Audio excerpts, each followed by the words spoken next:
دین کی معلومات کے لیے چینل کو سبسکرائب کریں۔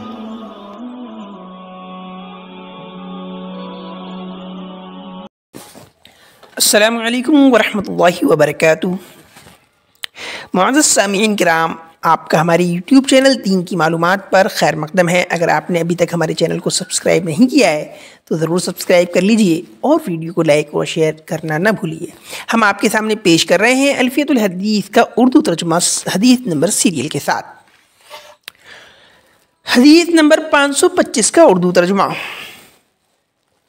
عن ابی ہریرہ رضی اللہ عنہ قال یا رسول اللہ این الصدقۃ افضل قال جہد المقیل وابدأ بمن تعول رواہ ابو داود۔ حضرت ابو ہریرہ رضی اللہ عنہ سے روایت ہے، وہ کہتے ہیں اے اللہ کے رسول، کون سا صدقہ سب سے افضل ہے؟ تو آپ صلی اللہ علیہ وسلم نے ارشاد فرمایا، غریب کی محنت، یعنی کہ غریب کا محنت کر کے کمانا اور اسے صدقہ کرنا وہ سب سے افضل ہے۔ اور آپ نے فرمایا خرچ کرنے میں شروع کرو ان لوگوں سے جن کی تمہارے اوپر ذمہ داری ہے۔ یہ آپ نے ارشاد اس لیے فرمایا کہ غریب شخص کہیں اپنے بیوی بچوں کو چھوڑ کے دوسروں پر خرچ نہ کرنے لگے، تو بتایا کہ پہلے اپنے گھر والوں کی ضرورتوں کو پورا کرو، اس کے بعد دوسروں کی خرچ کرنے میں جو ابتدا کرنی چاہیے ہمیں اپنے گھر والوں سے کرنی چاہیے، اور گھر والوں پہ خرچ کرنا بھی صدقہ ہے۔ باب ما جاء ان انفاق المسلم على اہلہ احتسابا صدقۃ۔ اس بات کا بیان کہ مسلمان کا اپنے گھر والوں پر ثواب کی نیت سے خرچ کرنا بھی صدقہ ہے۔ حدیث نمبر 526 عن ابی مسعود رضی اللہ عنہ قال قال رسول اللہ صلی اللہ علیہ وسلم اذا انفق المسلم نفقة على اہلہ وهو يحتسبها كانت له صدقة رواه البخاری ومسلم۔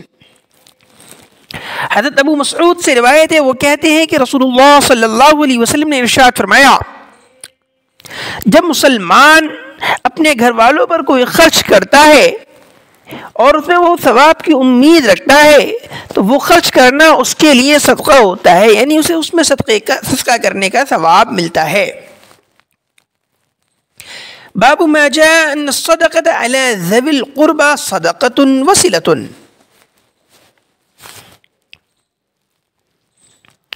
اس بات کا بیان کہ رشتہ داروں پر صدقہ کرنے سے صدقے کرنے کا بھی ثواب ملتا ہے اور رشتہ داری جوڑنے کا بھی ثواب ملتا ہے۔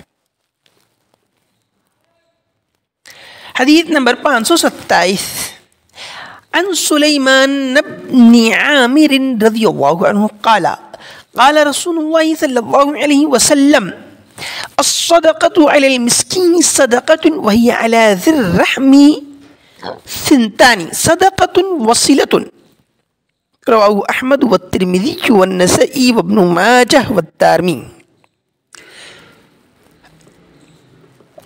حضرت سلیمان بن عامر سے روایت ہے، وہ کہتے ہیں کہ رسول اللہ صلی اللہ علیہ وسلم نے ارشاد فرمایا،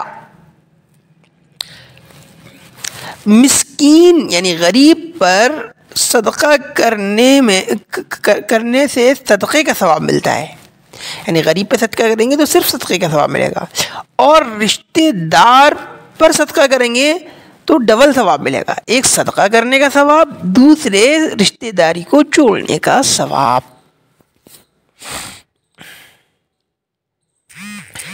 باب ما جاء في الصدقة عن المیت۔ میت کی جانب سے صدقہ کرنے کا بیان۔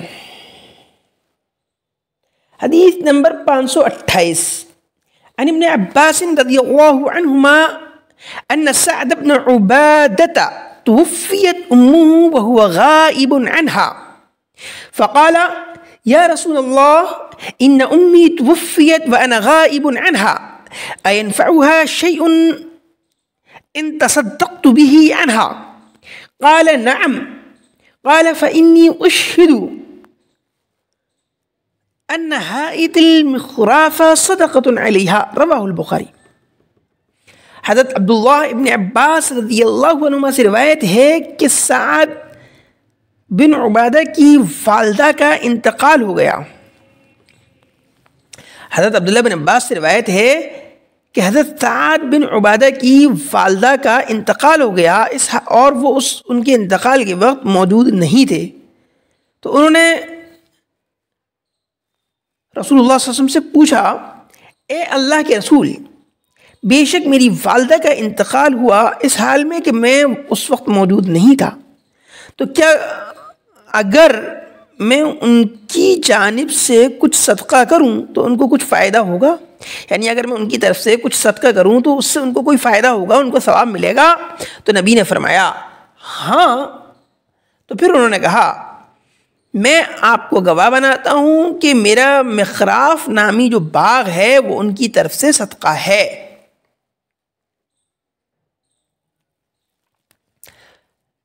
اس حدیث سے پتہ چلا کہ ہمیں اپنے مرحومین کی طرف سے صدقات کرتے رہنا چاہیے، اس سے ان کو ثواب ملتا ہے۔